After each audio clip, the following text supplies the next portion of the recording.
The planet's vegetation is its lungs, constantly breathing in carbon dioxide, powering life and stabilizing our climate.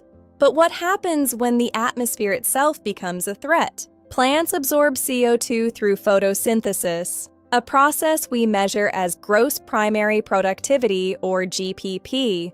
But one powerful climate variable is changing this: vapor pressure deficit, or VPD.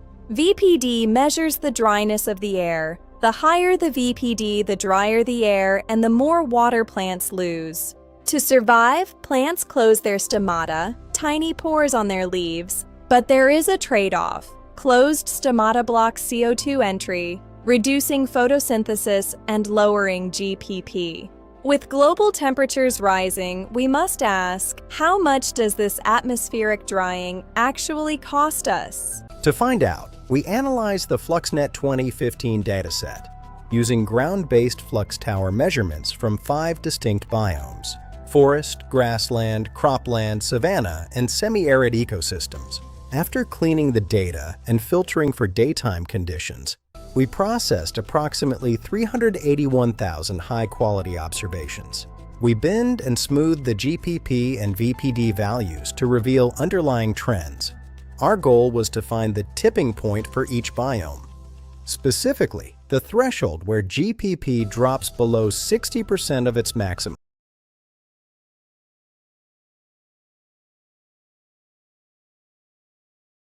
The results were striking. Across all 5 biomes, the relationship is non-linear, meaning productivity stays steady for a while and then crashes. Savanna peaked early at just 0.5 kilopascals, reaching the highest absolute GPP before a steady decline.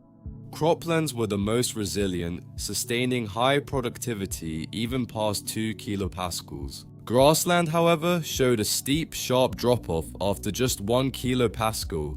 Forests followed a moderate hump-shaped curve, peaking around 1.5.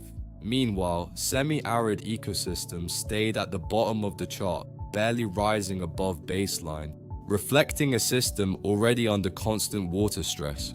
By calculating the 60% drop-off point, we identified the specific safety limits for each biome. Semi-arid ecosystems are the most vulnerable, hitting their limit at just 1.10 kilopascals. Grasslands follow closely at 175. Forests and savannas showed more grit, holding out until 326 and 357 kilopascals respectively. Surprisingly, croplands, often supported by irrigation and efficient C4 crops, didn't cross their threshold until 435 kilopascals. These numbers tell a clear story. Our natural carbon sinks are not equally prepared for a drier future.